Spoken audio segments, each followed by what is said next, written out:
Today we will study class 10th NCERT Science Chapter 1 Chemical Reactions and Equations. In this lesson we will study about chemical reaction, equations and the types of chemical reactions. So let's start this chapter. Chemical reaction. It is defined like this.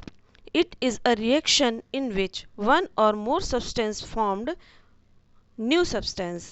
ये वो reaction होती है chemical reaction जिसमें एक या एक से अधिक सब्सटेंस के द्वारा नए सब्सटेंस का फॉर्मेशन होता है और it can not be reversed by physical process. और ये केमिकल रिएक्शन जो है फिजिकल प्रोसेस के द्वारा रिवर्स नहीं की जा सकती है. जैसे कि कुछ फिजिकल प्रोसेस हैं जो कि आपने 9th क्लास में पढ़ी थी. ये मैग्नेटिज्म, फिल्ट्रेशन, सेंट्रीफ्यूगेशन, डिस्टिलेशन, ये सभी फिजिकल प्रोसेस है. तो इनके द्वारा केमिकल रिएक्शन को रिवर्स नहीं किया जा सकता है. Chemical reactions involves. अब केमिकल रिएक्शंस में सम्मिलित हैं. A following points are involve in chemical reactions. First is change in state. यानी केमिकल रिएक्शन में स्टेट का चेंज हो सकता है, जैसे कि सॉलिड से लिक्विड में बदलना, लिक्विड से गैसेस में बदलना, गैसेस से वापस फिर सॉलिड में, फिर लिक्विड में. इस तरह से स्टेट का जो चेंज होता है रिवर्सिबल इरिवर्सिबल ये हो सकता है. Change in colour. जब भी केमिकल रिएक्शन होती है तो जो न्यू सब्सटेंस बनता है तो उसके कलर में भी चेंज हो सकता है. चेंज इन टेम्परेचर में भी चेंज हो सकता है.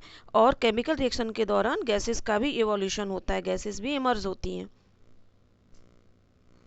Chemical reactions happens in our daily life. Chemical reaction हमारे डेली लाइफ में भी कुछ घटित होती है जो कि इस प्रकार है. Number 1, digestion of food. जब भी फूड का डाइजेशन होता है तो फूड का डाइजेशन होना भी एक केमिकल रिएक्शन है, क्योंकि हम जब फूड लेते हैं तो उसमें डिफरेंट टाइप के कंपोनेंट्स होते हैं, जैसे कि प्रोटीन, फैट.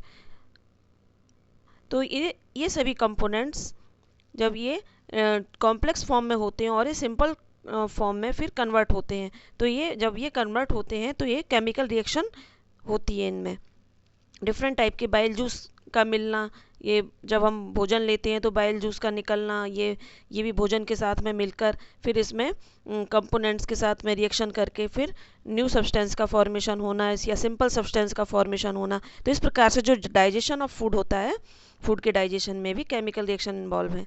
दूसरा है रेस्पिरेशन. रेस्पिरेशन में हम ऑक्सीजन लेते हैं और कार्बन डाइऑक्साइड गैस को निकालते हैं, तो इसमें भी ये एक तरह का केमिकल रिएक्शन ही है.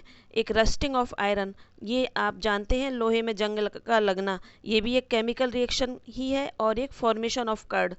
दूध से जब हम दही बनाते हैं तो दही का बनना भी एक केमिकल रिएक्शन है. अब हम केमिकल रिएक्शन में ये देखते हैं कि रिएक्टेंट क्या होता है और प्रोडक्ट क्या होते हैं. रिएक्टेंट, क्योंकि केमिकल रिएक्शन लिखी जाती है तो जो LHS होता है वहाँ पर तो हम रिएक्टेंट लिखते हैं और RHS में हम प्रोडक्ट लिखते हैं. तो the which take part in chemical reaction, जो रिएक्शन में पार्ट लेते हैं वो तो रिएक्टेंट होते हैं. The substance which are formed in chemical reaction, और जो सब्सटेंस केमिकल रिएक्शन के दौरान बनते हैं उन्हें हम प्रोडक्ट कहते हैं. इसका एग्जांपल है when magnesium ribbon burned in air और ऑक्सीजन. जब मैग्नीशियम रिबन को हम एयर, या जिसको हम एयर में, क्योंकि ऑक्सीजन होती है तो ऑक्सीजन की प्रेजेंस में ही बर्न होता है, तो हम इसका यानी मैग्नीशियम रिबन किससे रिएक्शन कर रहा है, ऑक्सीजन से रिएक्शन करके मैग्नीशियम ऑक्साइड बनाता है. तो इसको हम रिएक्शन को इस प्रकार से लिखते हैं, मैग्नीशियम प्लस ऑक्सीजन, और इससे बनता है MgO यानी मैग्नीशियम ऑक्साइड. तो ये तो मैग्नीशियम और ये ऑक्सीजन ये तो रिएक्टेंट है, और एरो के जो RHS साइड लिखा हुआ है हमने MgO, ये प्रोडक्ट है. तो इस तरह से इनको लिखने का तरीका भी, केमिकल रिएक्शन को इस तरह से लिखा जाता है. हालांकि ये इक्वेशन जो लिखी हुई है, ये रिएक्शन मैग्नीशियम ऑक्साइड वाली, ये बैलेंस में नहीं लिखा गया है, क्योंकि अभी हम बैलेंस करना भी बताएंगे आगे. Chemical equation. A chemical reaction can be represented by chemical equation. Chemical reaction को केमिकल इक्वेशन के द्वारा रिप्रेजेंट किया जाता है. It involves use of symbols of substances.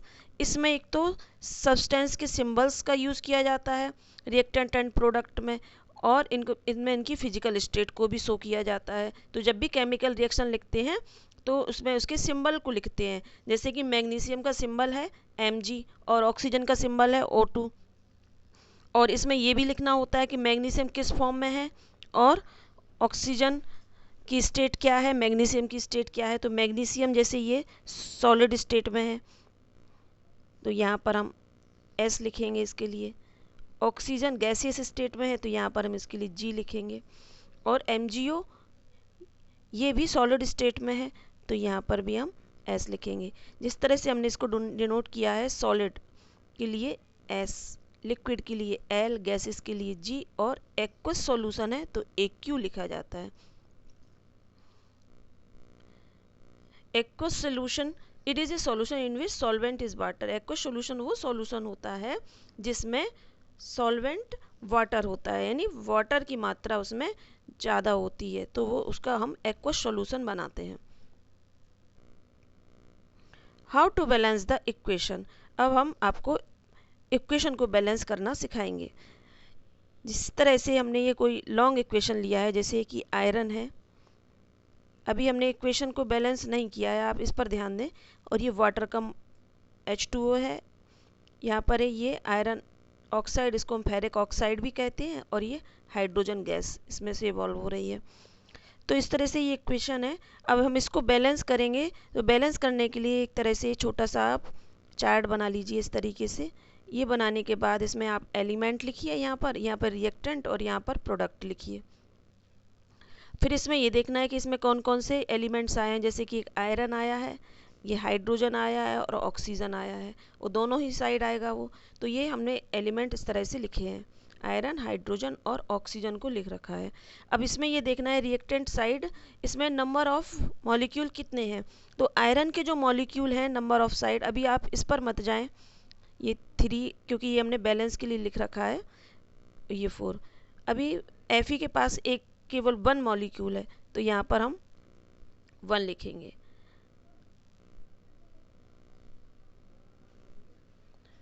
और हाइड्रोजन के पास यहाँ पर रिएक्टेंट में 2 मॉलिक्यूल हैं और यहाँ पर ऑक्सीजन का ओनली 1 मॉलिक्यूल है।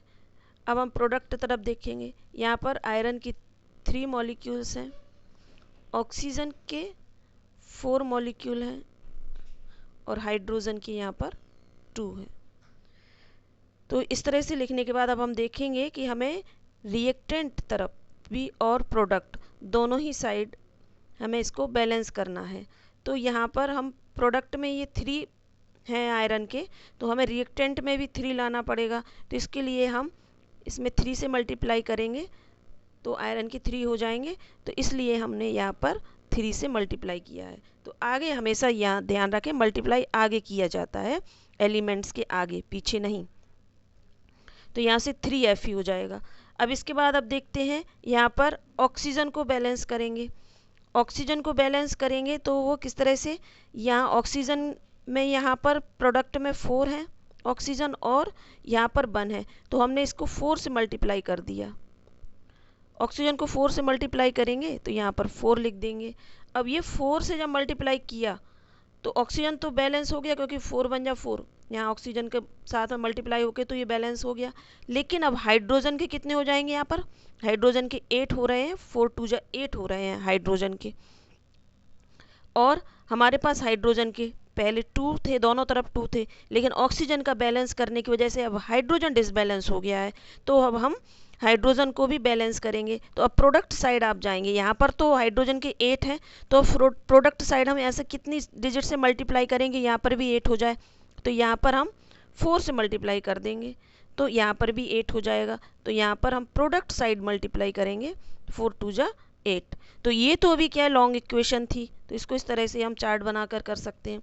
लेकिन यदि कोई शॉर्ट इक्वेशन है तो इसको हम डायरेक्ट भी कर सकते हैं, जैसे कि आपके पास ये इक्वेशन लिखी है Mg + O2।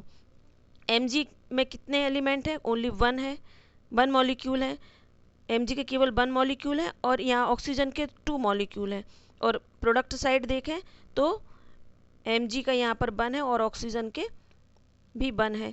लेकिन अब हम इसको, यदि हम ऑक्सीजन के 2 को बैलेंस करेंगे, यहाँ पर 2 है तो हमें यहाँ पर 2 से मल्टीप्लाई कर देंगे, 2 से मल्टीप्लाई करेंगे तो अब Mg का भी 2 हो गया और ऑक्सीजन के भी 2 मॉलिक्यूल हो गए हैं। अब इसको हम क्या करेंगे, फिर अब Mg के भी 2 करने पड़ेंगे तो हम यहाँ पर 2 से मल्टीप्लाई Mg में कर देंगे। तो इस तरह से ये दो कंप्लीट इक्वेशन ये बैलेंस हो गई है। इस तरह से और भी इक्वेशंस हैं, उसको हम आपको नेक्स्ट वीडियो में बैलेंस करना सिखाएंगे। Next, why do we need to balance a chemical equation. Chemical equation को बैलेंस करने की आवश्यकता क्यों है। Law of conservation of mass कहता है कि matter can neither be created nor destroyed in a chemical reaction. जो भी मैटर का निर्माण होता है केमिकल रिएक्शन में, ना तो वो नष्ट किया जा सकती है और ना ही डिस्ट्रॉय किया जा सकती है। यानी कोई भी चीज़ है इस संसार में, ना तो उसे नष्ट किया जा सकता है और ना ही उसको क्रिएट किया जा सकता है। तो law of conservation of mass, matter can neither be created, matter का ना तो निर्माण किया जा सकता है और नॉर डिस्ट्रॉयड, ना ही इसको नष्ट किया जाता है इन ए केमिकल रिएक्शन में। So, number of elements involved in chemical reactions should remain same at reactant and product side। इसलिए जितने भी जो नंबर ऑफ एलिमेंट होते हैं, हमें रिएक्टेंट साइड भी और प्रोडक्ट साइड भी बराबर बराबर होने चाहिए। रिएक्टेंट साइड जितने अब नंबर ऑफ एलिमेंट होंगे उतने ही नंबर ऑफ एलिमेंट हम प्रोडक्ट साइड रखेंगे, तभी इक्वेशन बैलेंस में हो जाती है और इस प्रकार से बैलेंस करने की आवश्यकता होती है। Type of chemical reaction. Type of chemical reaction में फर्स्ट पढ़ेंगे हम combination reaction.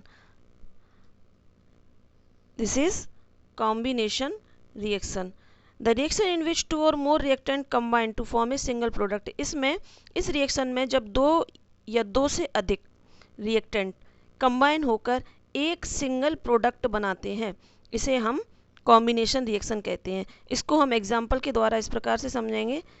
A burning of coal, जैसे कार्बन को लिया और ऑक्सीजन को लिया, तो ये 2 रिएक्टेंट हैं और इनको जब रिएक्शन कराया तो इससे क्या बना है, CO2 बन गया है। तो एक ये सिंगल प्रोडक्ट बन गया है CO2। तो इस तरह से ये कॉम्बिनेशन रिएक्शन का एग्जाम्पल है। कभी कभी क्वेश्चन में इस तरह से भी आता है कि right example of a combination reaction.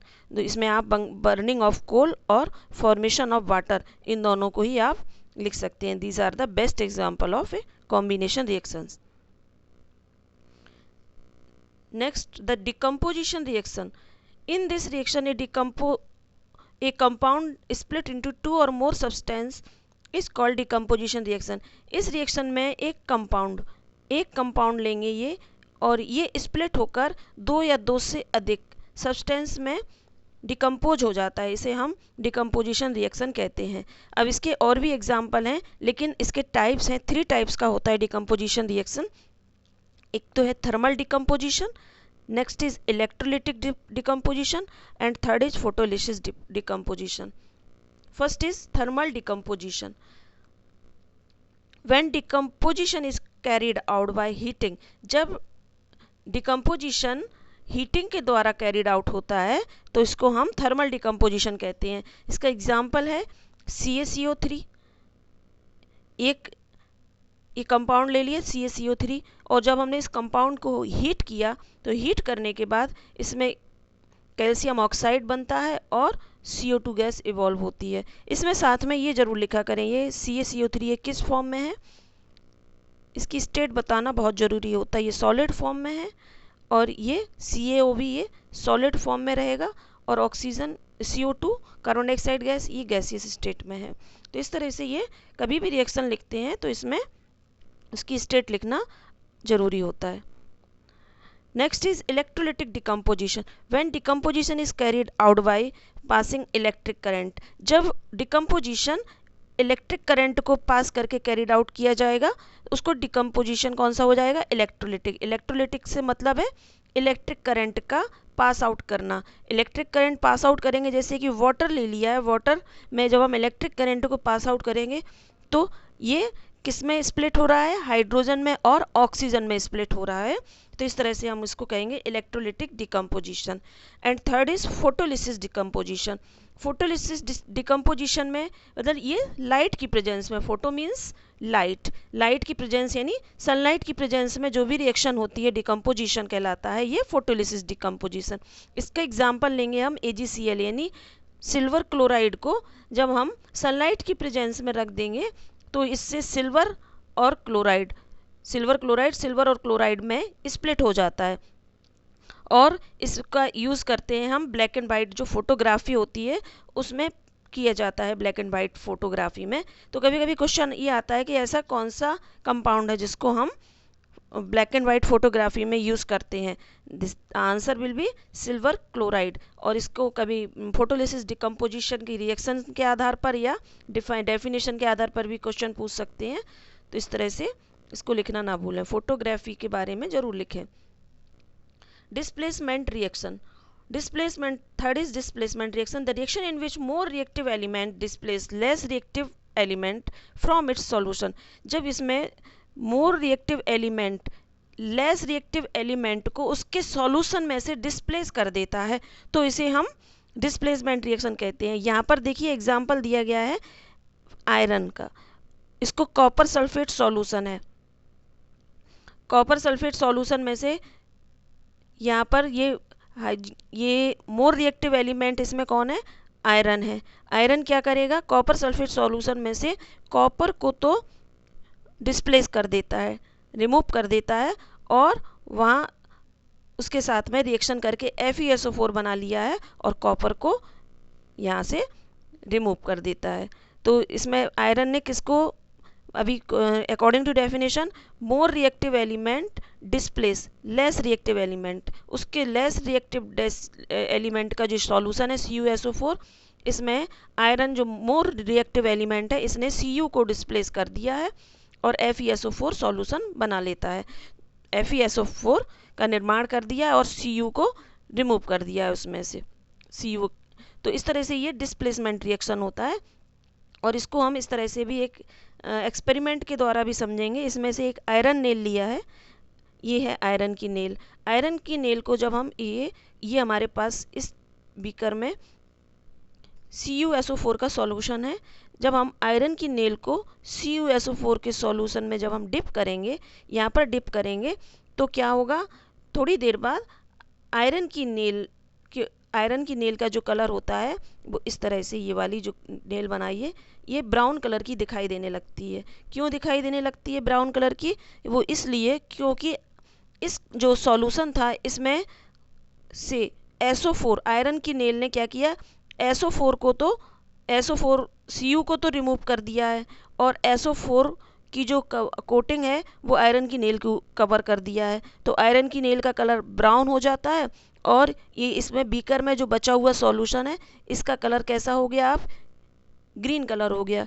Green colour क्यों हो गया, क्योंकि इसमें SO4 तो है नहीं, इसमें केवल कॉपर रह जाता है तो कॉपर का कलर ग्रीन कलर का इसमें दिखाई देने लगता है, तो इसलिए बीकर का कलर ग्रीन हो जाता है। कभी कभी क्वेश्चन ये आता है कि इसमें से ये ग्रीन कलर का क्यों दिखाई दे रहा है, बीकर में ये ग्रीन कलर क्यों हो गया है।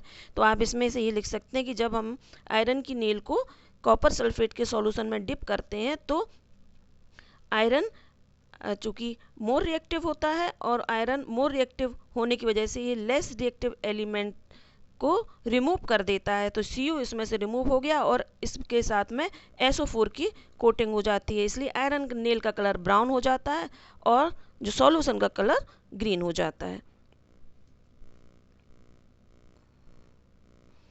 Next fourth type of reaction is double displacement reaction, a reaction in which new compound are formed by mutual exchange of ions between two compound। ऐसी रिएक्शन जिसमें न्यू कंपाउंड का formation होता है, किसके द्वारा होता है, वो mutual exchange of ion, ion के म्यूचुअल एक्सचेंज के द्वारा जब न्यू कंपाउंड का फॉर्मेशन होता है तभी ये डबल डिस्प्लेसमेंट रिएक्शन होता है। इसमें हमें दो कंपाउंड लेने होते हैं, एक तो है सोडियम सल्फेट और ये है बेरियम क्लोराइड। इसके नीचे आप ये जरूर लिखें कि ये सोडियम सल्फेट है, स्पेलिंग इसकी सोडियम सल्फेट, और ये है बेरियम क्लोराइड। और इसके बाद जब ये प्रोडक्ट है इसका बेरियम सल्फेट और सोडियम क्लोराइड, ये सॉल्ट है, नमक है। अब इसमें आप रिएक्शन देखें, इसमें क्या हुआ है कि सोडियम सल्फेट में इसमें Ba जो बेरियम क्लोराइड है, तो बेरियम क्लोराइड और सोडियम सल्फेट इन दोनों के आयन में म्यूचुअल एक्सचेंज हुआ है और सोडियम और क्लोराइड के बीच में म्यूचुअल एक्सचेंज हुआ है आयन का। इसलिए आयन के म्यूचुअल एक्सचेंज होने की वजह से, यानी ये जैसे बेरियम पे प्लस के 2 साइन लगे हुए हैं, यहाँ पर 2 आयन है, प्लस के 2 आयन है, और सल्फेट के पास माइनस के 2 आयन है। तो ये दोनों एक दूसरे को जब सेटिस्फाई करते हैं तो इनमें ही रिएक्शन होती है। तो आयन म्यूचुअल एक्सचेंज इनमें आयन का होगा तो उसी के साथ में ही कंपाउंड का फॉर्मेशन हो जाएगा, तो बेरियम सल्फेट बन जाता है। इसी तरह से सोडियम क्लोराइड में आप देखें तो सोडियम पर आप तो जानते ही हैं कि सोडियम पर प्लस का 1 चार्ज होता है और क्लोरीन पर नेगेटिव का चार्ज होता है। तो सोडियम क्लोराइड में ये दोनों ही, इनमें भी आयन का म्यूचुअल एक्सचेंज होगा, ये दोनों एक दूसरे को सेटिस्फाई करेंगे, तो इनमें आयन का म्यूचुअल एक्सचेंज होने की वजह से इसमें सोडियम क्लोराइड का फॉर्मेशन होता है। तो ये डबल डिस्प्लेसमेंट रिएक्शन में इसमें mutual exchange of ion takes place during this reaction. अब इसमें एक टर्म आया था precipitate. It is an insoluble solid that emerge from a liquid solution.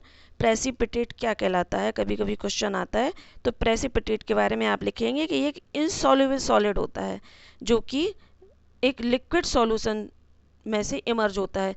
जैसे कि जब हम वाटर में यदि हम कुछ भी घोलते हैं, और वाटर में जब हम घोलते हैं तो कुछ जो सॉल्वेंट होते हैं वो वाटर की तली में नीचे ही बैठ जाते हैं, तो वो जब जो घुलता नहीं है, यानी इनसॉल्युबल सॉलिड है और नीचे बैठा हुआ है, तो वो क्या बना देता है, प्रेसिपिटेट होता है, इसलिए उसको हम प्रेसिपिटेट कहते हैं।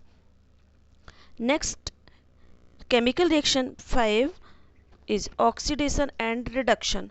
ऑक्सीडेशन और रिडक्शन में आप टर्म को समझेंगे, the addition of oxygen to substance, यानी सब्सटेंस के साथ में ऑक्सीजन का एडिशन होना, and the removal of hydrogen from a substance, और सब्सटेंस के साथ में हाइड्रोजन का रिमूव होना। तो ये जब ये दोनों ही टर्म हैं जहाँ पर ऑक्सीजन ऐड होती है और हाइड्रोजन रिमूव होती है, तो ऑक्सीडेशन कहलाता है। और इसी का जस्ट अपोजिट है रिडक्शन। रिडक्शन में क्या होता है, द एडिशन ऑफ हाइड्रोजन, इसमें हाइड्रोजन तो ऐड होती है और ऑक्सीजन रिमूव होती है, तो इसे हम रिडक्शन कहते हैं। और इसका एग्जाम्पल इस तरह से है, जैसे कॉपर Cu प्लस O2, इसमें कॉपर का जब हमने ऑक्सीजन से रिएक्शन कराया तो इसमें क्या ऐड हुआ है, ऑक्सीजन ऐड हुआ है। कॉपर के साथ में ऑक्सीजन का क्या हुआ है, इसमें एडिशन। तो ये कौन सी रिएक्शन हुई है, एडिशन रिएक्शन, क्योंकि यहाँ पर ऑक्सीजन का ऐड हो रहा है। और इसमें देखिए आप, कॉपर ऑक्साइड है और हाइड्रोजन है, तो इसमें से क्या हुआ, इसमें ऑक्सीजन तो इसमें से रिमूव हो गया, और इसमें ऑक्सीजन का तो रिमूव हो के, और कॉपर के साथ में, और ऑक्सीजन कॉपर से तो रिमूव होकर हाइड्रोजन के साथ में ऐड हो जाता है। तो इसमें दोनों ही हो रहे हैं, ऑक्सीजन एक जगह रिमूव भी हो रही है और हाइड्रोजन के साथ ऐड हो रही है। तो इसमें दोनों प्रकार की रिएक्शन हो रही हैं, रिडक्शन भी हो रहा है और ऑक्सीडेशन भी हो रहा है, इसलिए इसको हम रेडॉक्स कहेंगे, redox reaction. The effect of oxidation in daily life. अब हम देखते हैं ऑक्सीडेशन का हमारी डेली लाइफ में क्या इफेक्ट रहता है। First is corrosion. कोरोजन को आप अच्छी तरह से जानते हैं, when a metal is expose to a substance such as moisture, air, water, acid etc for some time, जब हम किसी भी मेटल को एयर, वाटर या मॉइस्चर या एसिड में थोड़ी सी देर के लिए एक्सपोज करके रख देते हैं, तो ये layer of oxide is formed which weakens the metal, hence metal said to be corrode. तो आप देखते हैं उस मेटल के ऊपर एक ब्राउनिश लेयर चढ़ जाती है, ऑक्साइड की या किसी भी कलर की ब्राउनिश लेयर चढ़ जाती है, लेयर चढ़ जाती है। तो वो लेयर क्या करती है, एक तो उस मेटल को वीक कर देती, कमज़ोर बना देती है। तो जो मेटल को जब ये कमज़ोर बना देती है तो इसे ही हम कोरोजन कहते हैं, यानी मेटल का उसमें से क्षरण होने लगता है। इसके एग्जाम्पल हैं, इसको आप वेल नोन एग्जाम्पल है रस्टिंग ऑफ आयरन। जब भी लोहे में जंग लगती है तो ये कोरोजन का ही एग्जाम्पल है। Black coating on silver, silver को भी जब हम एयर या मॉइस्चर में एक्सपोज करके रख देते हैं तो सिल्वर के ऊपर ब्लैक कलर का ब्लैकिश लेयर चढ़ जाती है और एक कॉपर के ऊपर कोटिंग हो जाती है इसी प्रकार से ग्रीन कलर की। तो ये तीन मेटल को आपने अपनी डेली लाइफ में भी देखा होगा और इसे आप अच्छे से भी जानते हैं। लेकिन इस कोरोजन से बचने के लिए एक तरीका है, आप इसमें यदि रस्टिंग से बचाना हो तो आप क्या करेंगे, इसमें या तो आप पेंट कर सकते हैं, अपने मेटल के ऊपर पेंट कर कर आप रस्टिंग से बचा सकते हैं, या फिर आप इसको ग्रीसिंग या ऑयलिंग करके हम इसको रस्टिंग से बचा सकते हैं। क्योंकि हम पेंटिंग और ग्रीसिंग कर देंगे तो डायरेक्ट एयर या मॉइस्चर के संपर्क में नहीं आ पाता है, तो इस तरह से ये रस्टिंग से बच जाता है। Next is rancidity. The oxidation of fats and oils when exposed to air. जब फैट और ऑयल को जब हम एयर में एक्सपोज करके रखते हैं, खुला करके रख देते हैं, तो उसका ऑक्सीडेशन होने लगता है, that is known as rancidity. तो इसको हम रैंसिडिटी कहते हैं। It leads to bad smell, bad taste of food. और ऐसा होने की वजह से फूड में गंदी बदबू आने लगती है और बैड टेस्ट हो जाता है। क्योंकि आप देखते हैं कि जब भी कुछ भी फूड आइटम ऐसा होता है कि ज़्यादा दिनों तक रखा रहे या उसमें एयर रैंसिड हो जाता है, यानी उसमें एयर नमी हो जाती है, नम हो जाता है, या तो उसमें से क्या होता है कि ऑयली स्मेल आने लगती है और बैड टेस्ट हो जाता है, उसका टेस्ट भी ख़राब होने लगता है, काफ़ी दिनों तक रखा रहता है। तो इसके लिए क्या होता है कि जो मार्केट में जो फूड पैकेट आते हैं, जैसे कि आप चिप्स का आता है और भी नमकीन आते हैं, तो इनमें क्या होता है कि ये पैकेट में पहले नाइट्रोजन गैस को फिल कर देते हैं। तो नाइट्रोजन गैस को फिल करने से क्या होता है कि वो फूड आइटम ऑक्सीजन से रिएक्शन नहीं कर पाता है, ऑक्सीजन से रिएक्शन नहीं कर पाएगा, तो रैंसिडिटी से उससे बचा जा सकता है। तो इस प्रकार से जो पैकेज्ड फूड आइटम में नाइट्रोजन गैस को फिल करके ही ये फूड आइटम को सेफ रखते हैं, तभी ये लॉन्ग टाइम तक चलता है। Chemical reaction also classify on the basis of temperature. Temperature के आधार पर केमिकल रिएक्शन को इस प्रकार से क्लासिफाई किया गया है। First is exothermic reaction and second is endothermic reaction.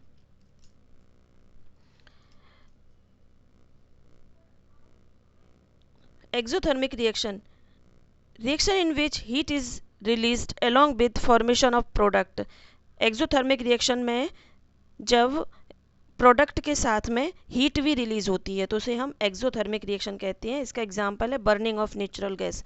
जब हम नेचुरल गैस जैसे कि मीथेन को लेते हैं, ये मीथेन है, मीथेन नेचुरल गैस है और ये ऑक्सीजन है। जब इसको बर्न करते हैं, ऑक्सीजन के साथ में ही बर्न होता है, तो बर्निंग करेंगे तो एक तो कार्बन डाइऑक्साइड गैस रिलीज होगी और वाटर का फॉर्मेशन हो जाता है। कार्बन डाइऑक्साइड और ये वाटर का फॉर्मेशन होता है और साथ में हीट इसमें से रिलीज होती है। तो इस तरह से जब हीट रिलीज होती है प्रोडक्ट में तो इसे हम एक्सोथर्मिक रिएक्शन कहते हैं। एंडोथर्मिक रिएक्शन में the reaction which requires energy in the form of heat, light, electricity. ऐसी रिएक्शन जिसमें हीट, लाइट और इलेक्ट्रिसिटी की नीड होती है, रिएक्शन को होने में ज़रूरत होती है, तभी वो रिएक्शन होती है, इसलिए इसको हम एंडोथर्मिक रिएक्शन कहते हैं। इसमें आपने अभी डिकम्पोजिशन के 3 एग्जाम्पल पढ़े थे। एक तो डिकम्पोजिशन में थर्मल डिकम्पोजिशन, इलेक्ट्रिसिटी वाला डिकम्पोजिशन, और एक थर्ड था photolysis decomposition, electrolytic and photolytic. ये 3 टाइप्स ऑफ डिकम्पोजिशन रिएक्शंस आपने पढ़ी थी, तो वो तीनों ही एग्जाम्पल आप इसमें लिख सकते हैं। और जैसे कि एक एग्जाम्पल मैंने दिया है इलेक्ट्रिक करंट का। जब वाटर में इलेक्ट्रिक करंट को फ्लो करते हैं तो इलेक्ट्रिक करंट के फ्लो होने की वजह से क्या होता है कि ये इसका इलेक्ट्रिक करंट से फ्लो करने से ये डिकम्पोजिशन हो जाता है हाइड्रोजन में और ऑक्सीजन में डिकम्पोजिशन हो जाता है। तो इसमें वाटर में कौन कौन सी मतलब इसमें जो इलेक्ट्रिक करंट को फ्लो किया है, तो इसमें रिएक्शन में एनर्जी की ज़रूरत हुई है, तो इसमें इलेक्ट्रिक करंट के रूप में एनर्जी की ज़रूरत हुई है, तो इसलिए इसको हम एंडोथर्मिक रिएक्शन कहेंगे। Now this chapter is completed and you can do all the questions with the help of notes and by the PDF. Thank you.